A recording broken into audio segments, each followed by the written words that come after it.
Hi, today I'm going to talk about 3 mindsets that will help unlock your unlimited resilience and build mental toughness, which we all need a lot of. It reminds me of a story when my husband Mac and I bought our first home, and it was a home new build, and so we had no garden, and neither of us knew how to garden. I mean, my mom's this amazing gardener, but I'm not. But we decided we're going to get this beautiful big garden, and we decided we are going to do this gorgeous garden. So we went and got these, these tractor things that's sort of like a tractor thing.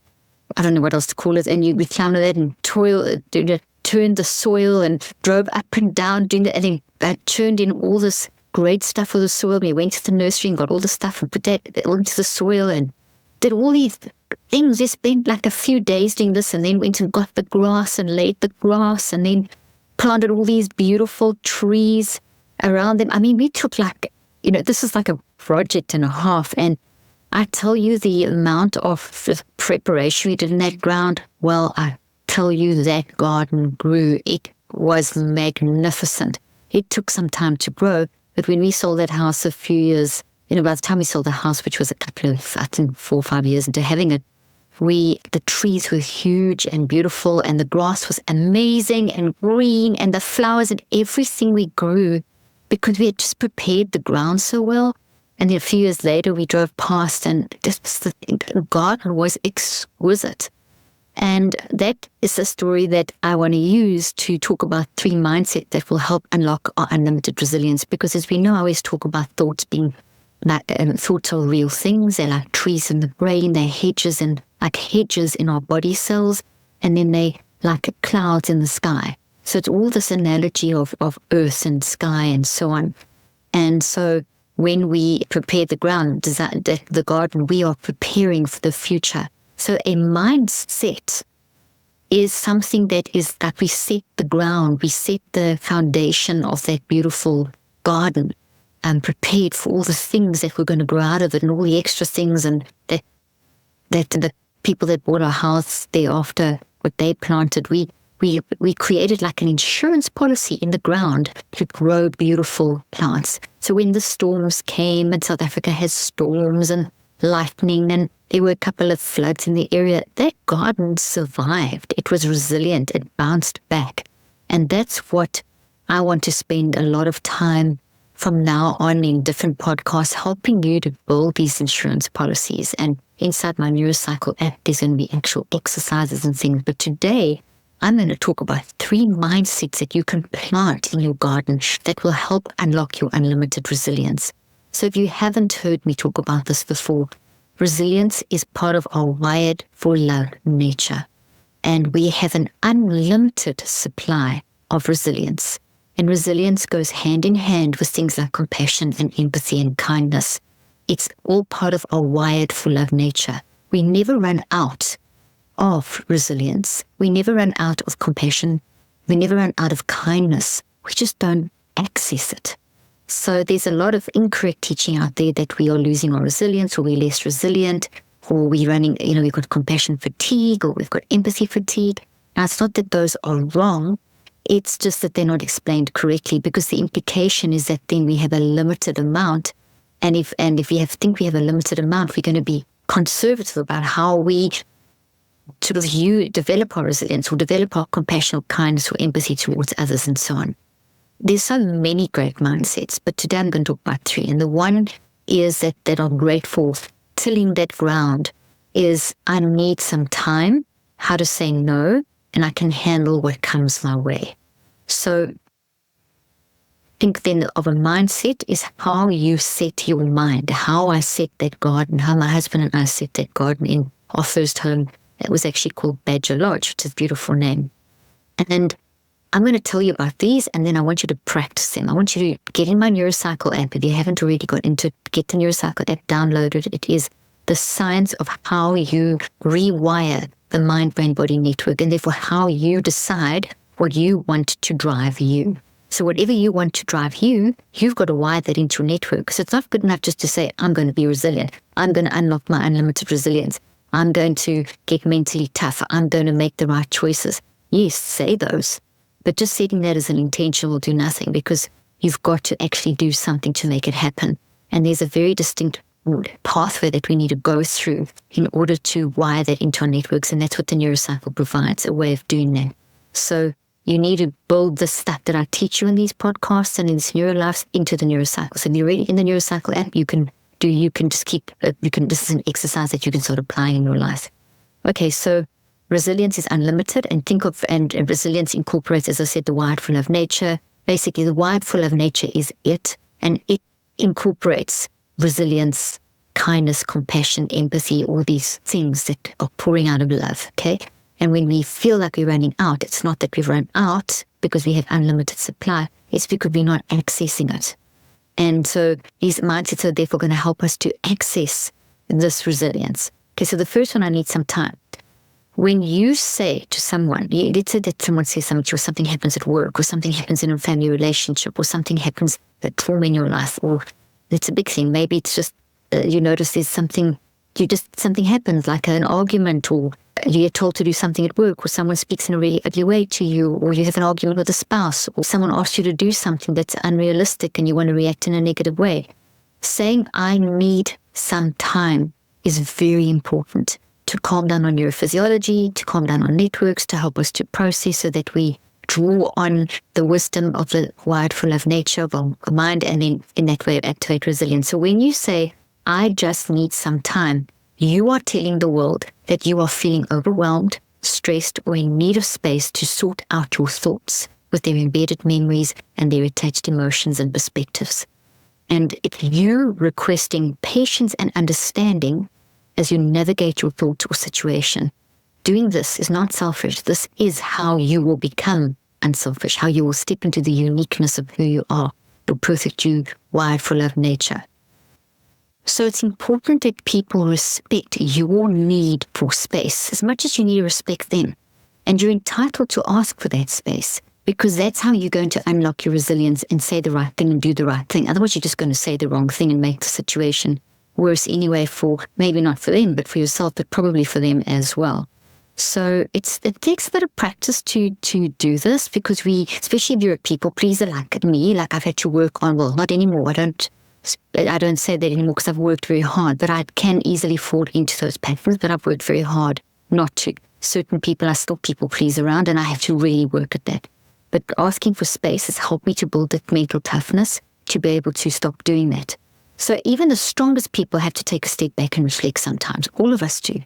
Okay, so even the strongest people, in fact, the wisest people that I know will do that. They'll say, hang on, I'm not actually ready to make that decision. I need a bit of time. And sometimes you can feel frustrated because you wanted to tell you something or make a decision or respond, but you need to respect that space, because remember, what you do to others will, it happen to you. So the space that they may need to give you one day, give them. So practice giving people the space they need, maybe even suggesting. Sometimes people don't even realize that they need to take some time. And you could help model that and say, hey, listen, I think you should just take some time out for yourself just to process what's going on and before you react and respond.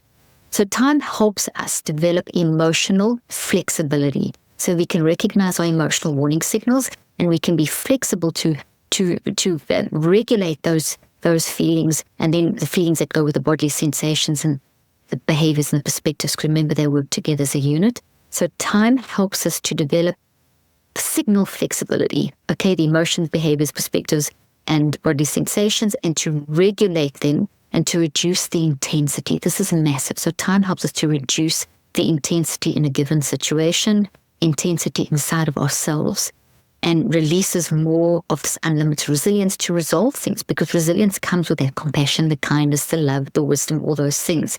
And then and we need to ask that time is going to do that for us. Time's going to help us with this. Mastery over this can help us feel empowered during challenging times, much like an insurance policy. And this is one of my favorite things, that the more I find I practice this, I need some time, the more I am recognizing that I like when bad things happen, it really does help build me up quicker. I seem to bounce back quicker. So it's almost like what's happening if you think of your mind being all these forests of trees and all these hedges in your body and the clouds. Imagine that as you practice things like this, like giving yourself time and practicing building that in, using a neurocycle to make it part of your 63, to make it a habit, because just saying it's not going to work, as I mentioned, okay, you've got to really practice doing this for 63 days to build it into a habit. But it's like you're planting those trees, and you've got these insurance policy trees all over the place, so that as a bad thing hits and you want to react, because you've got so many of these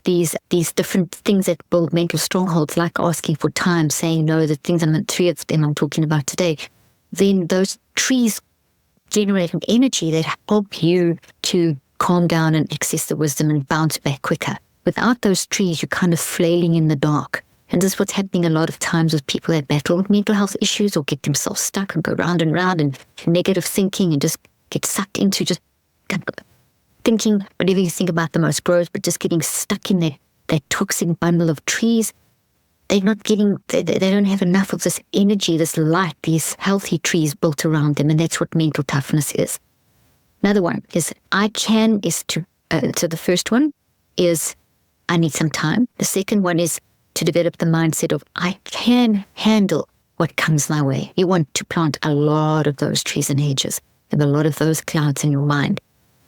But you want to reassure yourself that when something terrible happens, whether it's on a scale of 1 to 10, if it's just a little thing, if it's in the middle, or if it's a big trauma, that you need to be able to pull on those trees that say, I can handle what comes my way. I don't feel like I can handle it now, but I know I can. And if you've got those trees planted, you're going to have access, you're going to get that, you're going to draw on that energy to help you. But if they're not planted, then you're just going to fall back into, I can't handle this. And that's where you're going to live, in that toxic tree. So reassuring yourself that you'll overcome your circumstance can go such a long way. But you're going to have to practice this to become a habit. You cannot just say, I can handle all things. You're going to have to plant that tree and grow that tree, and it's going to take 63 days. So how are you going to do this? Okay. What you do is look at the times that you have coped. So maybe do a 7-day. I love to do 7-day things, because the 7-day observations of yourself, because this is a great way of looking for patterns. If you can do longer, you can, but 7 days minimum. Take 7 days to just a minute a day or whenever it comes up. But just be conscious that from this day to this day, these 7 days, I'm going to observe. I'm going to make a conscious effort to remember the times that I have handled something in this upcoming week, plus in the past, and write it down. So you can have notes in your phone or on your app or somewhere on the Neurocycle app, and you just make a note. Each time something comes up that you've actually handled well, you just make a note of it. So week 1, you're just observing.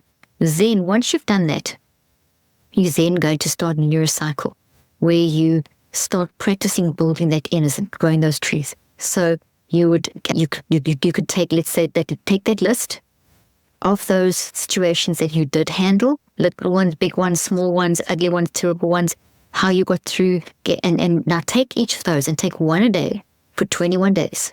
And if you had to stretch one into a few to make up the 21 days, but the idea is for 21 days, I want you to take a situation for each of those days and then work through the 5 steps of gathering awareness of how you felt, then the different warning signals, reflect on that, write it down, reconceptualize how did you handle it, what was the situation, and then a little action could be just a statement, when this kind of situation happens, I'm going to do this. And so you do that for 21 days. And then for the next 42 days is you can have all those reconstructed thoughts. You could then practice using those in different situations, or adding to those, or growing them, watering that tree, making them bigger and bigger, adding more details to those 21 trees. So imagine you're planting 21 trees and you're adding more and more information to those trees. Once this is a habit, you can then let go of a fixation on a certain outcome. Because if people think I can handle it, if you've got that I can handle it built in around you, when something happens, you won't get fixated on a certain outcome. For example, instead of saying this is going to end badly, you're actually going to ignore that. Maybe you'll say it once or twice, this is going to end badly. No, hang on, I'm going to go to that tree. Maybe this time is different. Or however it ends, is I'm going to learn something. Or let me see what I can do to change this ending, potentially, or to try and influence the ending, change in the end. When you've got this as a habit, you're going to be able to adapt your coping strategies, because when you think you can't handle it, you'll develop negative coping strategies. Maybe it's substance abuse. Maybe it's self-hatred. Maybe it's negative self-talk. So maybe you withdraw.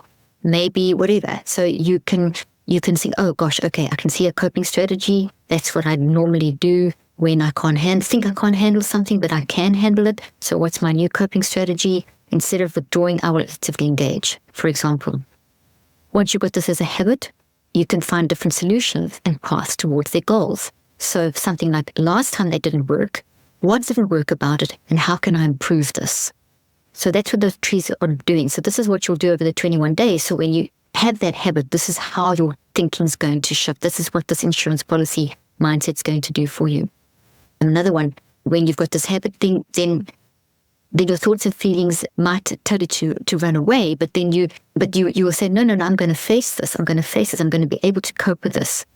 Next, another one is when you face a particularly stressful situation, you'll tell yourself you can handle it. And instead of using phrases like, I don't think I can make my way through this, you'll tell yourself, no, I've done it. Remember that, and you can draw on those 21 trees that you grew and stabilized into a habit to give you, so drawing directly on the times where you did succeed, and you can, because you're practicing, they will come back to mind very easily. And you can even pull out your phone and read it to yourself. Remember the times that I handled it, and look what I handled, and that will remind you of maybe what you just handled yesterday or 1 hour ago. And then you can draw on that, and you can use that strength. You can draw on that strength because it's real energy. It's alive and living. It's a energy from your mind into your brain and your body, and you're drawing on that to help you in this current situation. So you draw on the existing, which is how we function, but you're drawing on good existing to help you move forward. Okay, then the third mindset I want to talk about now is saying no. Okay, you've heard this often. We all know we need to say no. Don't feel guilty about putting yourself first and saying no, because if you drain yourself, you can't help anyone anyway. I know you know this, but you need to hear this. And not only do you need to hear this, if you battle to say no, you need to spend 63 days, you need to do a neurocycle, practicing saying no. Once again, starting with observing yourself over a period of 7 days. When am I saying no? What's the who, the what, the when, the where, the why, and the how of when I should say no and I haven't said no? What are the triggers? In other words, find out the pattern and then do a neurocycle over 63 days so that you can practice when that comes up, I'm going to do this. Why? When that pattern comes up, why? Through the neurocycle, through the reflection and metacognition and so on. Why do I do that? We conceptualize and get your active reach. And so you will work through deconstructing and reconstructing that pattern and then stabilizing over the 42 days. So don't feel guilty for putting yourself first and saying no. Resilience is deactivated. You kind of close the door to resilience when you adopt the mindset of let me shrink as much as I can and support everyone else and say no and never say no. You actually deactivate resilience when you do that. But resilience should be more about prioritizing your needs by setting boundaries. Okay, the famous boundaries. Okay, we do need them because you can't function if you are drained and you've closed all the doors to resilience. You want to keep resilience open so that you can keep the compassion and the empathy flowing out of you. When we say yes to everything, we close that door and then we don't know what to do. We don't know, because some things you should say yes to and some things you should say no to. So I'm not saying say no to everything, but you're not going to know how to distinguish if you haven't actually worked out putting yourself first and working out your own boundaries and spending that time. It's important to know your own threshold. Okay, what's your threshold of? I could say yes, but this is when I'm going to crack. You need to recognize that threshold. You need to get to know that threshold. You need to know your boundaries before you burn out. You need to know, okay, if I do this, this is what's going to happen. And so it becomes a situation, this observing thing that I'm talking about is really going to help you find that threshold. The 7 days of observing when you have said no and how it's felt when you said yes, when you should have said no, how it's felt when you said yes, when you should have said yes, and how they felt. Become aware, work out that threshold, work out that pattern, and then do the 63-day neurocycle to make sure that you recognize and the thresholds of when you are saying too many yeses, and when you should shift to the no's and make sure that you're building in those beautiful trees into the garden. Okay, so in summary, the 3 mindsets is I need some time, I can handle what comes my way, and saying no. And all of them, you're going to have to do this, that you have to, I'm suggesting. Take 7 days to observe, and then once you've got the pattern, then do your neurocycle for 63 days to turn that into a habit. Thanks for joining me today. I hope this helped you, and I look forward to next time.